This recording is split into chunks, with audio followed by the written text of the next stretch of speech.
I'm Kat Minyalik, and I am a partner at Y Combinator, and I'm excited to see you all here today. And I'm also excited to introduce you to Shana Fisher.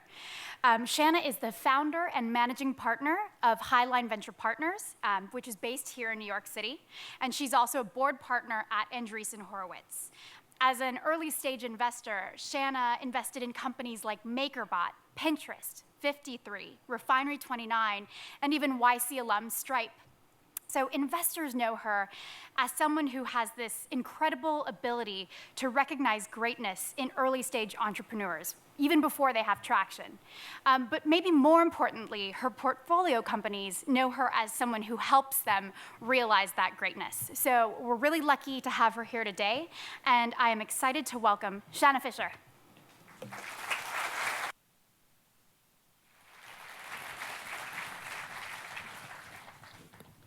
Thank you so much. It's so great to be here. Thank you so much to Y Combinator. I really am a big admirer of the program. I fund a lot of companies out of YC, and it's really the main reason I'm here. One thing that's important for me to say before I start is I really never blog or tweet or say anything about what I do. So why am I here? I'm here really because I love Y Combinator, one, and two, I love New York for startups. So when I was invited, I thought, okay, this will be fun. There's a variety of reasons why I don't really talk about what I do, but the main reason is I think really the companies are the most important thing about what I do. So it's really not important for me to talk, it's really more important for them to talk. So when I was invited here, I really had to think, like, do I really want to do this? And one of the main, and what do I want to say? And the main reason I decided to come is because the reason I don't blog or tweet or talk about what I do is that I often am told I give the opposite advice of what people normally hear. So I thought that's a great way to use this time. I'm going to just go through the major areas that I hear over and over and over again that I'm giving people the opposite advice of what they normally hear. And I thought that would be the best way to use this time. So first of all, I made this presentation with a lot of help, but one of the things is it's in this beautiful format of paper, which I think is an amazing presentation format. So if you're wondering what this is, it's one of my companies that I love very much, 53's paper. So the first thing I'll cover is Runway. And I'm just going to hit a couple of major topics and talk about my thoughts on each one. So one of the first things I see when companies come to raise money is that they're raising money for Runway. So they'll often say, I'm raising $1.5 million, that's for 18 months, and that's what we're doing.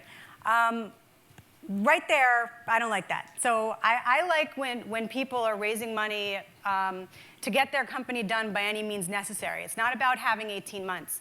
It's about making whatever you raise last, and whatever you're able to raise last, whether you're raising a lot or whether you're raising a little. And actually, one of the things that I think is really great about Y Combinator, and I've known YC since it was a Boston program. And if you meet companies from YC and you talk to them, even the ones that were in the Boston program 6, 7 years ago, what you realize is that they don't think about raising money as Runway in the very early stage. They think about it as, how am I going to get this done by any means necessary, and how long is this going to last? And that's the most important thing. It's not about having enough, because Runway really is about labor. It's about payroll. It's about rent. So what you often find in companies that aren't thinking about Runway, they think about, how am I going to solve some of those problems in different ways? How am I going to get not to pay rent? So one of the things I try to do for my companies, especially if they don't raise a lot of money, is how to get them free space for as long as possible, because that's just one of the ways to get the money ticking down. Another way is, of course, thinking about labor. How many people do you really need? Who are you paying? Why are you paying them? How much are you paying them? And that's a big factor. So I think Runway is sort of one of those things. It's often the thing in the beginning that is like the most important of how to get as far as you can, because your valuation only goes up after that.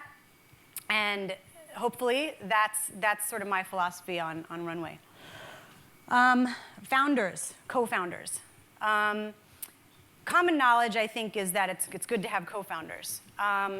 For some people, I think that's true.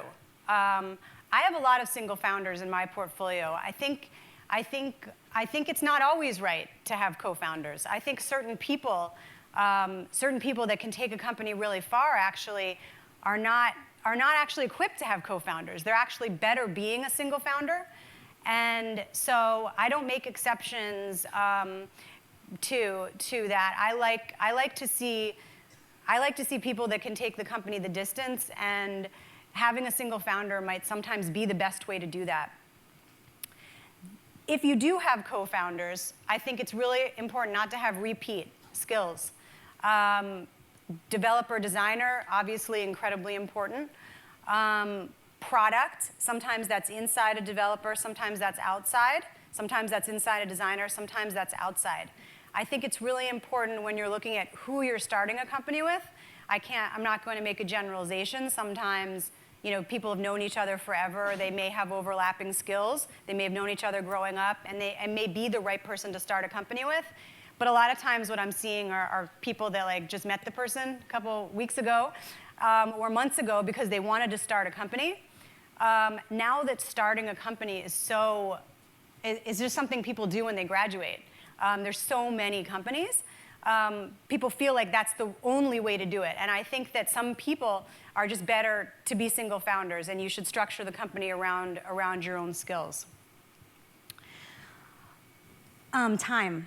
That's time to launch. That's what this means to me. Common knowledge, I think, is you should get product out quick. You should iterate, and it should be live. Actually, I often take the opposite view on this. I think 4 years ago, I might have said, launch quick, that's actually important. Today, because there's thousands of startups, and it's a thing that many, many, many people are doing, I actually think you should take as much time as possible to make your product perfect. And because there is so much competition, you have to really think differently about what space you're in and how much time you're taking to launch. It's actually possible today to have smaller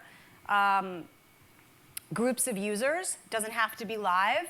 But I actually don't think it's good to rush products out. I think if it takes you a year to make your product perfect, then you should take a year. It's not about getting it out, because I think you have to have the hooks in it and a couple of traps that are going to be the reason why consumers love your product. And it can take a while to craft that. And it's not so important, I think, today to just get something out there, minimum viable product. I think actually what it's important to do today is to try to figure out how you're going to raise above and level above all of the competitors. And that's something that timelines, and kind of goes back to Runway, are really important to think about initially. Location. New York versus San Francisco versus everywhere else. I love New York. I love New York to create companies. I think New York is a very creative city. I think it gives people a lot of inspiration. There's certainly a lot of input you get to your product that you don't get in a community where everybody is doing tech. There's a lot of money in the early stage in New York, so I think that's excellent. What there isn't is a lot of money in the middle stage. It's still California, I think, primarily, that has a huge advantage with the trajectory companies are able to get. And doing things like Y Combinator, actually, if you're going to be located in New York, is extremely strategic. You might not even think about the relationships that you're forming there, how valuable they're going to be 2 years from now. You're just thinking about, how do I get my thing funded? How do I get my startup to be separated from everybody else, which YC is excellent at. But what it's also good at is really putting down roots in California. So if you're going to be in New York, you have to have some roots there if you're going to want to go back there. And having investors in both cities, I think, is also really important, because you get very different perspectives. And that's why I think location has to be thought about very strategically. Certain companies, I think, have real advantages to be in a city, an urban environment like New York or other cities. Others have real advantages with the amount of people you can hire and the talent that you find in California, so Northern California. So I think That's my view on location, and I sometimes hear the opposite, or not an honest evaluation of what are really the pros and cons. So this is like my favorite one. Nobody knows anything, especially when it comes to investors. And I think about that all the time myself, and I find actually it's very liberating. It's very liberating because I know many of the great companies that I found, when I found them, absolutely nobody else was looking at them. Most people didn't like them. And it was very difficult to tell that what they were going to become was going to be as big as they did become. And I think it's important for all of you starting companies to really remember when you're talking to investors, it's very personal. It's very subjective. So if you hear negative comments, if you hear, like, this doesn't make any sense, 9 times out of 10, that might be true. But one time, it may be that what you're doing is so new that like nobody can evaluate it. And that's when really great things happen. You also might be talking to an investor that have just done 10 investments, and they're not even in the headspace to do yours. So I think it's really important to, when you sit down with investors, talk about like what are the last couple of deals you did. Look, if you get someone that hasn't done a deal in a while, they're actually maybe more open-minded to you. And I think you have to be more strategic about, you can be more strategic about the people you're talking to, not just closing your round. You can close people that are really going to spend the time and actually have an open mind to what you're doing and give you good feedback. So it's really important when you're talking to investors to realize, look, they probably aren't in any better position to evaluate what you're doing in a weird way than the next person sitting next to you. There's a lot of patterns. People get stuck in patterns. I don't actually believe in patterns. I think patterns actually can trap you. So into wanting to see the same thing that worked before. But the river is always flowing, and the markets are very different. What worked today is not going to be is not going to be something that worked 4 years ago. So personally, I try not to look for patterns.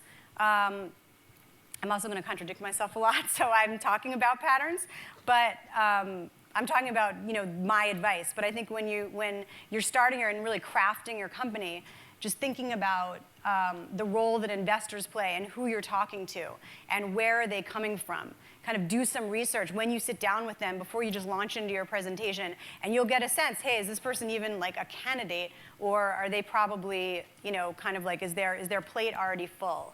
A lot of investors can't even really, if they're a lead or a board member, if they're on more than 12 boards, that's like a lot. So if you're talking to someone on 12 boards or someone who's new, you're much more likely to get the results you want with someone who's very open-minded to what you're building. And these are some of the things to look for. Product development.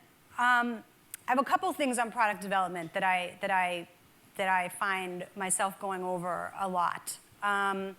One, and actually I got this advice from Paper. I was with the Paper team this morning. And I asked them, like, how do you guys think about product development as a startup? What are some of the things you did that you think are valuable? And what are the things that you think you wish you knew? And one of the things that's really important, and I really believe this goes back to the number of people on the team, I think it's really important to build for today. If you read development blogs, and many people that have worked at bigger companies leave those companies with the same disciplines. And a lot of those disciplines you might read about in development blogs aren't, you're going to spend a lot of time on infrastructure, but you're not going to spend a lot of time on the product you're trying to build for today. And prioritizing what actually is building for today, having a big vision, because when you start a company, you often have a big vision, like this is what we're going to do, this is our business, this is an area we're trying to disrupt. But from a real product development standpoint, like what's today's problem you're actually going to solve?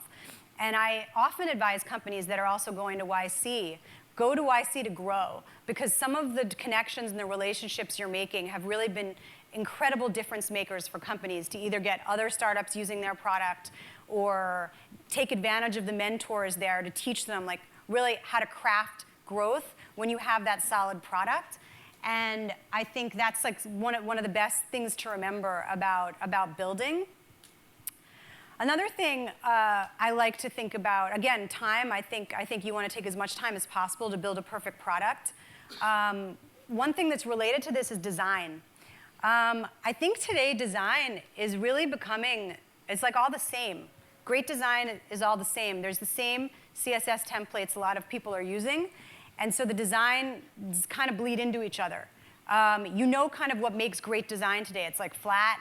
It's whatever, whatever sort of Apple is also bringing forward, which is great, but you don't have any breakthroughs. So if everybody's using the same templates, the same full bleed photos, the same sans serif fonts, the same saturated colors, which are all beautiful, and today we're trained, especially investors are trained to look at a design and be like, oh, that's clean, that's beautiful, that looks like it's supposed to look, but it looks like everything else.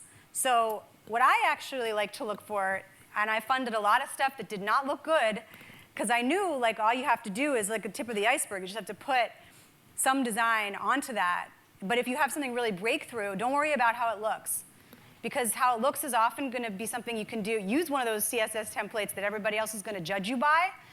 But I think if there's any designers in the room, I think it's time to push past what everybody is starting to look like. And that's something that I look for. I know that we got to this design because this kind of pervasive design, because there was another pervasive design that kind of got overtaken by this one. I think we're ready to have a new look. I don't know what it is, of course. That's what I look for every day. But I'd really like to see products not be so skin deep, because I think that you can get trapped in the skin deepness of a product and not worry about like what are you really trying to do that's breakthrough underneath? How hard is it? How much time does it take to get perfect? And often design is last. And I hope there are breakthroughs there, but I really would focus on sort of the iceberg of the product versus the surface. People. So related to Runway, people raise money and they say, oh, we're going to go hire 5 people. We're going to go hire 7 people. We're going to hire 4 developers because we need 4 developers to get this done by 3 months. And what I've found is that most people that are starting startups don't know how to manage people. And you're going to find yourself overwhelmed. And it's really important to perfect how you manage people, one by one. So if you say have a single founder, you should hire 1 person and perfect it with that person. If you have 2 founders, hire 1 person, perfect how you're going to manage that person, and build the team that way. I think another thing is, this is going to sound really cheesy, I guess, but diversity is really important. And if you look around and your founders in your company all look the same, you're just not going to have enough views of your user. And a lot of founders, I know it sounds controversial, but most founders are male. I've certainly funded a lot of female founders. I've funded a lot of products that are for women, created by males, but they prioritize hiring women pretty early on. So it's sort of a equal opportunity thing. I mean, you want to find the best person for the job, but you really should think about bringing other people into the company, not just being female founders, but bring women into the company, either in design roles, development roles. There's a lot of times in my companies, they probably get tired of me doing this, but I meet a young female developer who I think has promise, and I'll just tell a company, you have to hire her. You have to train her, because there's no way people are going to get opportunities unless founders who really are in the position of taking their companies forward do that. And you're going to find those people are so valuable. You're not even going to, partly it's karma, but I actually believe it's one of those things that if you bring these people into your company, whether it's racial diversity or gender diversity or just people that don't think like you, mental diversity, however you want to say it. I just think it's so critical to building great companies. And I think when I look back at my companies that have succeeded, this is what they've done. They didn't necessarily set out to do it, but they did it. And I think it's actually indisputably a great thing to do. We're not going to have more female founders unless they get more experience. They're not going to get more experience unless they get great experiences in other startups. So sometimes I think it's really important to prioritize these things. That's just my view. Can I talk to you for a minute? This is a big one. Back to people. You think you're building a startup to create a product. You think you're going to launch a product and you're building technology. You're actually building people. You're building a team. And if you don't take care of managing that team, it's going to come over you like a tidal wave. You're going to have people coming up to you. Can I talk to you for a minute? That's kind of like what the symbol is of people want to take you aside. People want to know what's my standing in the company? What's my position in the company? What's my role? Why is this person getting that role? Here's an idea I have. That'll happen if you don't work on managing the people. There's a really great paper called the SCARF method. One of the things I do is I love CEO coaches who really help founders grow as managers. The SCARF method is something that he recommends. That I've read. It's a sort of a neurological approach to how to manage people, what people need to be managed. If you just type SCARF, period, period, period, you'll find the paper. If you don't, you can email me. I'll send it to you. It's just about what people need. And you'll find if you take time to think about how you're managing the people on your team, and you are actually now managing a group of humans. Let's say you raise more money, you take your company a little further. You're going to hire people. I do advise not to hire people very quickly, especially if you've never managed anyone. I think you want to perfect it, and you'll make mistakes, and those mistakes will become part of you as a good manager, and you'll be able to hire someone else and retain someone else. So you'll make mistakes. I think you should make mistakes early, so that you go and then you can correct that, and it's not at a mission critical time. So that's a big one. If you see yourself surrounded with "Can I talk to you for a minute?" out of your work, then you realize, okay, I need to step back and I need to figure out, am I managing the people around me? What's happening? Because the startup can be such an intense. I'm very empathetic. It's a very intense environment. You feel like what you're doing is extremely important. You lose perspective almost for everything else around you. And that's actually really important. It's really important to be in that no perspective place, because that's how you can, I think, execute and do superhuman and great things. But it's really important to step back and realize, like, I'm managing people, not just the product. And many founders I meet are engineers, and this is just not something that they've done. But if you can do that, you'll be great, and no one will ever be able to kick you out of the CEO spot. The Equinox. So the Equinox is something I like to think of as like that time horizon, the line between when you don't have to make money and when you do. So personally, I like companies that make money. I like companies that have business models. I like companies that think about the business model ahead of time, even if I think there's no greater value in what you do than if somebody's willing to pay. So I like companies with business models. However, I have definitely funded things without business models, and they've even had a really good idea, a clear idea of what they're going to do. Even if they don't do it in the first year, they may not do it till the third year, but they have a very clear idea of what they're going to do. And I know there's a lot of examples out there, the companies that don't have that. But I think you'll find you really control your destiny when you do control the money. Either you control raising the money, some people are very good at raising money, or you're in control of making money. So the Equinox is like that time between it's like acceptable not to make any money and when it is. And I think that's really important to recognize. Many founders don't recognize with enough time when that equinox has passed. So there is a certain amount of time where it's all potential, and investors invest in potential. Very rare. I mean, they like to look for what they like to look for, but a lot of that is what's potentially going to be valuable, and they project onto a company. Now, there's a certain time when you can do that, and a time when you need to stop. And as a founder, you need to say, like, this is the time we need to cross over because we want to control our destiny. And I think that's how I think of the Equinox. I think it's a very important concept that I try to help my companies with. So I'm wrapping up. Cosmos. This is really meant to be about inspiration. So I don't know if anybody's watching Cosmos on TV. So good.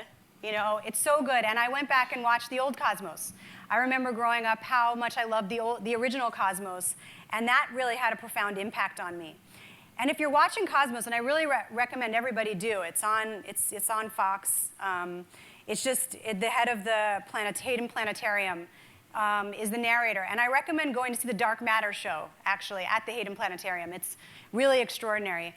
And what I think of when I'm inspired by Cosmos is just the big problems there are to solve. And how, on Earth, where we don't really even understand the edge of the observable universe yet, and how deeply interesting that is to me. And the problems of carbon and all the kind of things that are outlined through the narrative of that show. And I don't know what, that inspires me. That inspires me, so if I see like lots of little apps, I'm sort of like, what is this? This is lots of the same stuff. I really love to see breakthrough things. I think people really, truly are, you really only are going to achieve as big as you do dream, and that's very corny, but I think a lot of what I do is look for people that have really big dreams, and they know how to build for today to get there. And they know how to look at and say, like, I don't want to just do another app. I actually want to do something that is meaningful. And whether it's maybe thinking about design in a breakthrough way or whatever you view as meaningful, whatever you view as inspirational, it's really important, I think, when you're starting your company to have that spark. Because if you don't have that, it's going to show. The authenticity shows. It takes Pixar 5 years to make a movie. Why are they the best movies? Because they took 5 years. And they're made with a lot of heart, a lot of people, and a lot of ideas. And there are so many companies right now. To level up, you have to do that. It's going to be very hard to level up if more people aren't doing that. So whether you're watching Cosmos or you're finding some other way to inspire you, I really encourage everybody to dream big because you could get jobs and jobs would be a lot easier. A lot easier. Startups are really hard. So if you're going to do it, you got to go for it, and that's what I want to see. So that's all. So I want to say thanks. Email me if you have any questions on what I said. I hope you don't quote me, though, because that would, I don't want to debate it. I just want to put my shit out there and see what happens. But, if anything I said interests you, I'd love to talk to anybody. Thank you, YC. Thank you, 53, for helping me, and this wonderful illustrator named Julia Liu, who just put together these incredible visuals. Thanks again.